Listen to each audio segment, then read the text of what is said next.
Bismillahirrahmanirrahim. Assalamualaikum warahmatullahi wabarakatuh.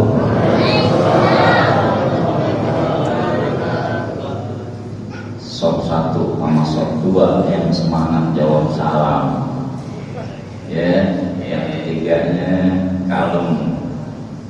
Bu, masih semangat, Bu? Masya Allah. Saya ada pantun nih Pak Bu. Kalau ada pantun biasanya diapain? Dicakepin ya. Indonesia tuh begitu. Kalau jelek pantun aja, kan dibilang cakep. Ya. Pak Camat jualan salad. Yang beli harus dihormat. Kalau kita umat Nabi Muhammad, yuk jawab salam dengan semangat. Assalamualaikum warahmatullahi wabarakatuh.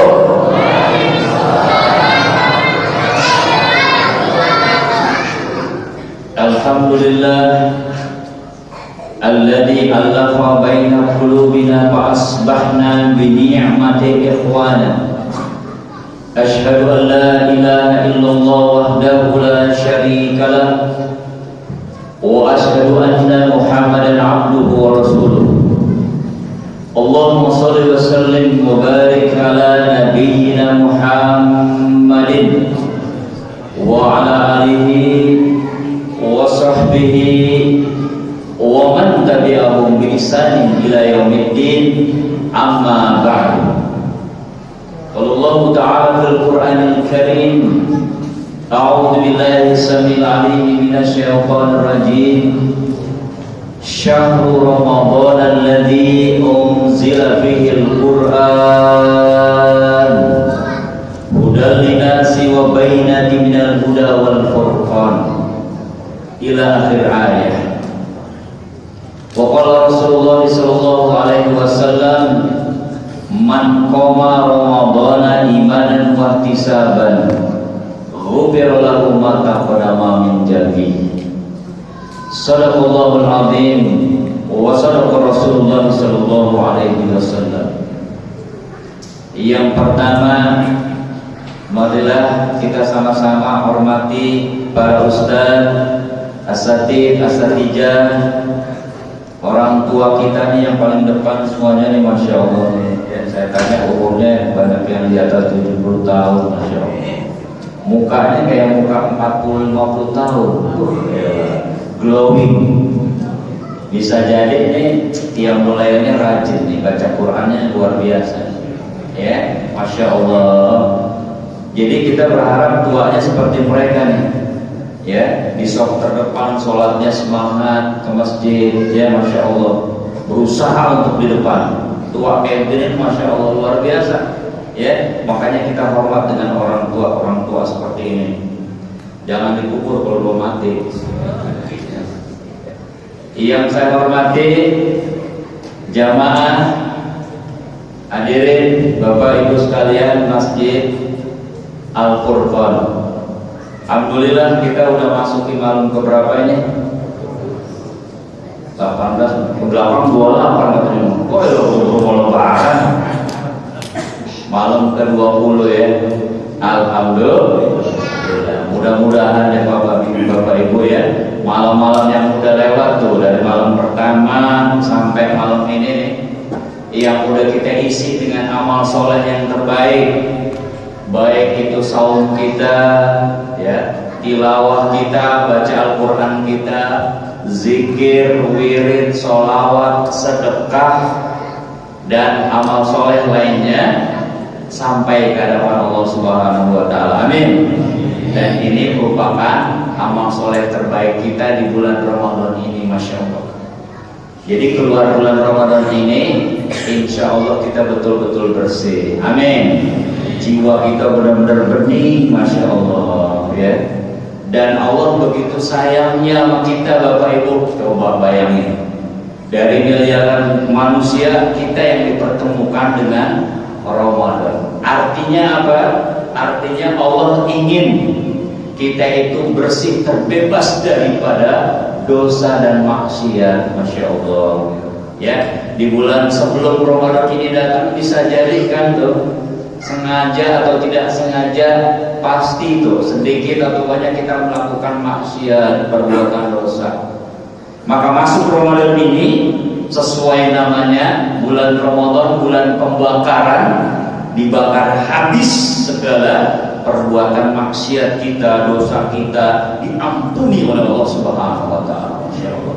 Begitu indahnya. Untuk itu kita berdoa sama Allah, ya Allah, mudah-mudahan sehatkan aku ya Allah, amin. Panjangkan umurku ya Allah, amin. Sampai Ramadan ini kita selesaikan. Dan yuk, Ramadan ini betul-betul kita isi dengan maksimal. Kita nggak tahu tahun depan ketemu lagi apa enggak, betul? Ya, kalau kita udah maksimal, masya Allah indah banget. Sebab banyak tuh, ya, saudara kita nggak ketemu lagi Ramadan 1444 Hijriah ini. Sehari, 2 hari, 3 hari, sepekan, sebulan sebelumnya banyak yang dipanggil sama Allah, betul? Berarti Ramadan yang terakhirnya dia tahunnya apa? Tahun yang lalu 2022 enggak ketemu lagi. Kayak teman saya Pak, 2 hari mau Ramadan, Ustadz dia, ya, dipanggil sama Allah tuh. Habis sholat zuhur sakit, dibawa ke rumah sakit Ananda, sesak badannya, dadanya, ya, sampai koma. Akhirnya dipanggil sama Allah, meninggal 2 hari mau Ramadan. Ustadz Haji Suherman, teman saya Ustadz. Tapi luar biasa Bapak Ibu meninggalnya tuh. Kenapa? Saya yakin meninggalnya husnul khatimah. Kenapa? Karena dia memiliki amal unggulan. Insya Allah. Apa itu amal unggulan? Amal yang biasa dia lakukan. Buktinya apa? Buktinya dia punya amal unggulan. Setiap jam 3 pagi dia ngambil handphonenya, lewat medsos dia mengingatkan semuanya untuk tahajud, untuk qiyamul lail. Setiap hari bertahun-tahun itu dia lakukan. Walaupun dia ada yang mencibir, nanti sombong, dia gak peduli. Saya demi Allah untuk mengingatkan semua manusia agar tengah malam bangun, sepertiga malam bangun. Allah Akbar.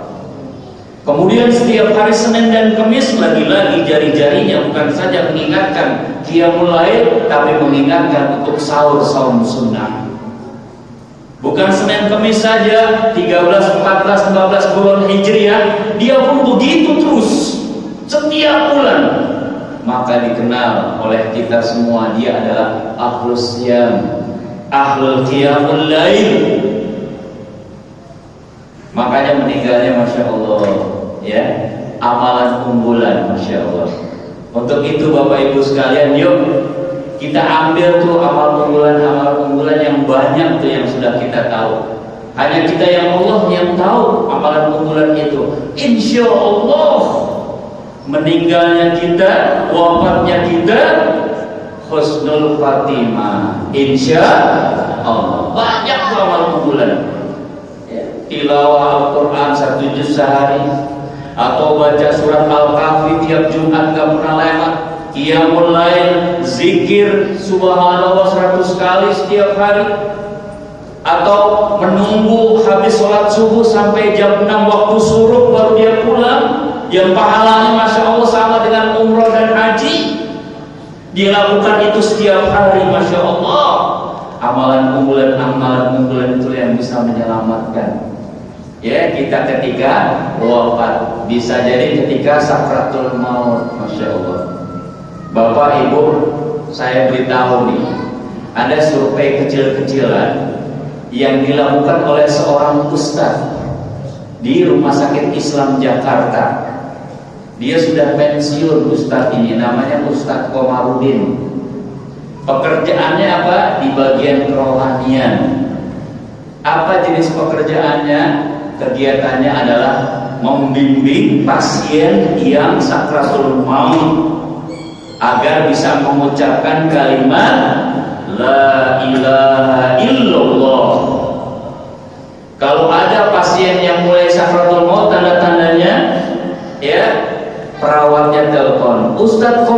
segera ke ruang Anissa kamar 4. Ini pasien sudah mau sakratul maut. Cepat Ustaz, segera Ustaz. Berlari Ustaz Komarudin untuk menghampiri pasien yang mau sakratul maut. Itu pekerjaannya setiap hari di Rumah Sakit Islam Jakarta itu. Sekarang dia sudah pensiun dan dia mengadakan survei. Ternyata dari 1.000 orang yang sakratul maut yang dia tangani, hadirin, Masya Allah, bergidik kita, terkejut kita mendengar hasilnya. Dari 1.000 orang yang sakratul maut yang mampu mengucapkan kalimat La ilaha illallah hanya 7%. 7% dari 1.000 berapa Bapak Ibu? 70 orang dari 1.000 yang hanya mampu mengucapkan kalimat thayyibah, kalimat yang paling terbaik di dunia itu. Menangis dia, Masya Allah. Ada apa ini? Setelah diselidiki ternyata yang membuat orang sulit mengucapkan kalimat syahadat la ilaha illallah Muhammad Rasulullah ketika sakratul maut adalah amal soleh. Stok amal soleh yang dimilikinya sangat terbatas, maka tidak mampu mengangkat bibirnya untuk mengucapkan itu. Masya Allah. Untuk itulah hadirin rahimakumullah, hadirnya Ramadan ini bisa memperbanyak amal soleh kita. Masya Allah. Mudah-mudahan semuanya kita kalau nanti Allah wafatkan, kita mudah mengucapkan kalimat La ilaha illallah. Amin ya rabbal alamin. Kalimat ini bukan hal yang sepele, bukan. Karena bisa menghantarkan kita ke surganya Allah Subhanahu wa taala. Dalam hadis yang sahih, jika orang bisa mengucapkan sakratul maut kalimat la ilaha illallah, dakhalal jannah, masuk surga. Masya Allah. Hadirin rahimakumullah, untuk itulah Masya Allah, sesuai dengan tema kita bagaimana Islam menjadi solusi, maka di Ramadan inilah kita bisa memperoleh ilmu Islam itu sendiri, pengamalannya. Masya Allah. Kalau kita sudah melakukan itu, insya Allah aman kita dunia dan akhirat. Masya Allah. Saya kalau masuk ke masjid ini nih teduh saya lihatnya, karena saya lihat wajah-wajah surga semua nih. Amin. Insya Allah. Mudah-mudahan kita dikumpulkan ya Bapak Ibu di surganya Allah Subhanahu Wa Taala. Indah surga tuh, Insya Allah, indah banget. Ya, saking banyaknya tingkatan surga, ada berapa tingkatan Bapak Ibu? Surga ada berapa tingkatan? Kalau 7 pintu surga. Tingkatan surga ternyata menurut hadis yang sahih itu ada 100 tingkatan. Masya Allah. Dan jarak satu surga dengan surga yang lain, jaraknya antara bumi dan langit. Masya Allah. Begitu luasnya, begitu indahnya. Makanya 100 tingkat itu kita meminta kepada Allah, ya Allah, masukkan aku dalam surga yang tinggi, yang paling tinggi ya Allah. Yang ke 100 kalau perlu. Kalau kepleset sedikit mending jatuh ke 90. Jangan minta yang paling bawah. Kalau minta paling bawah kepleset jauh nantinya. Ya. Tuh. Kalau Bapak Ibu dengar ceramah Ustaz Abdul Somad tuh, ya, itu ada yang nanya, Ustaz boleh nggak di surga merokok? Ada rokok nggak? Tuh, ini pertanyaan ahli hisab nih. Ya.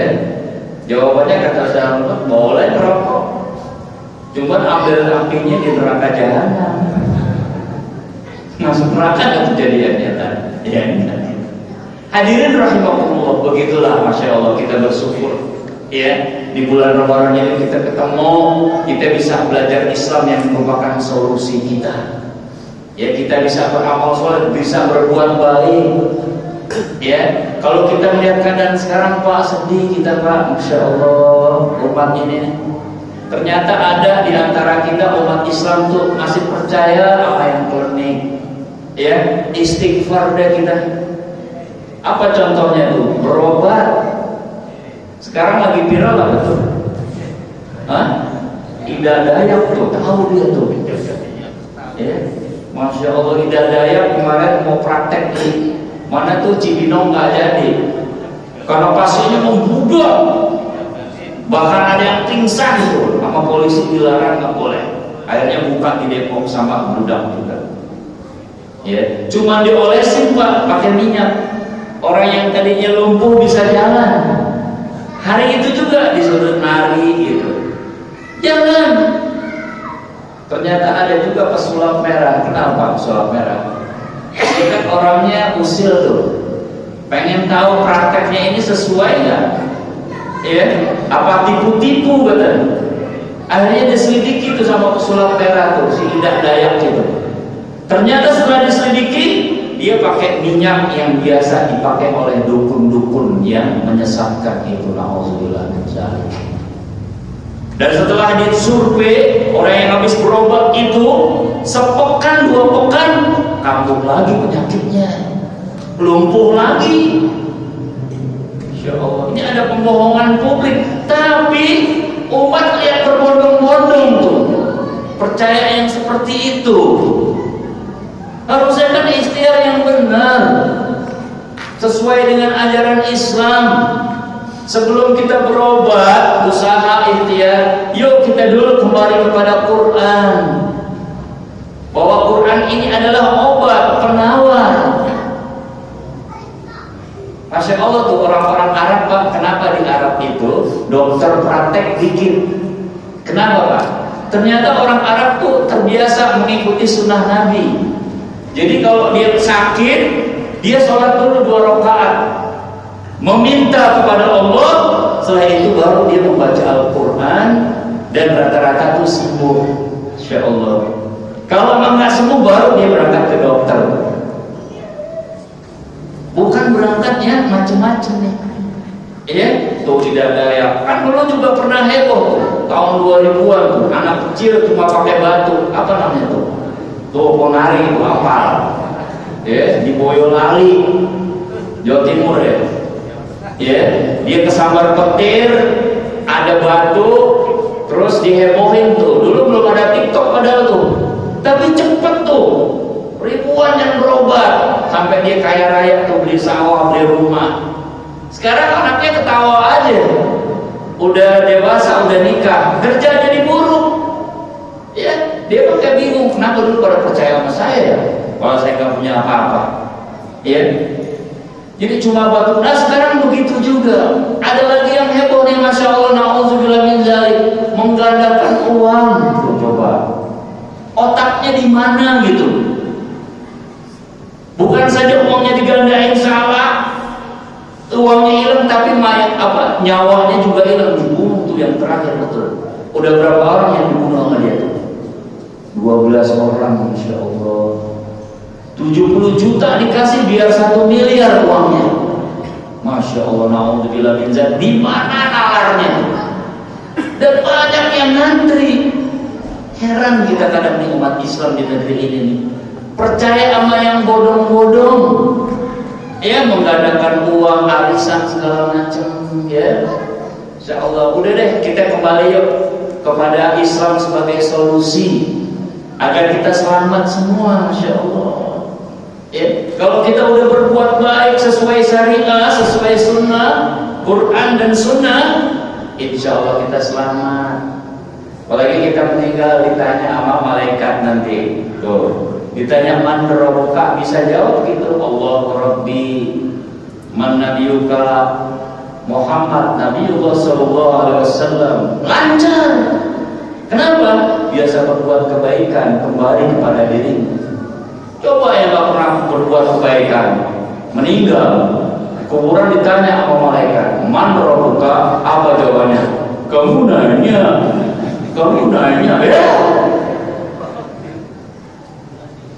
Hadirin rahimakumullah, untuk itulah ya kita patut bersyukur kepada Allah. Ya, ini zamannya Masya Allah nih. Kata sinetron tuh kiamat sudah dekat. Untuk itu yuk, amal soleh kita betul-betul kita perbaiki, kita perbanyak, ya Masya Allah. Mudah-mudahan kita diwakilkan dalam husnul khatimah. Amin ya rabbal alamin. Ya. Bapak Ibu sekalian, pekan ini sudah masuk ya 10 malam terakhir. Yuk kita perkuat lagi amal soleh kita dengan sunnah Nabi, yaitu itikaf. Ya, kita sudah sama-sama ketahui itu ya, amal soleh itu luar biasa, ada Lailatul Qadar. Dan nanti kalau kita dapatkan setiap tahun Lailatul Qadar, di akhirat kita akan kaget Pak. Stok amal soleh kita yang begitu panjang. Kenapa? Setiap tahun kita mendapatkan 83 tahun bonus dari Allah Subhanahu wa taala, dan isinya amal soleh. Insyaallah. Isinya ibadah. Insyaallah dahsyat. Ya. Hadirin rahimakumullah, barangkali ini saya bisa sampaikan. Ya. Enak ya. Terus udah jam 10 kuat. Kuat. Hadirin ada pantun ya, ikan sepat, ikan gabus. Lebih bagus, lebih cepat kalau lebih bagus loh. Nenek Sofian makan sirih. Sekian, terima kasih. Kita tutup dengan doa hafal majlis. Subhanakallahumma wa bihamdika asyhadu an la ilaha illa anta astaghfiruka wa atubu ilaik. Assalamualaikum warahmatullahi wabarakatuh.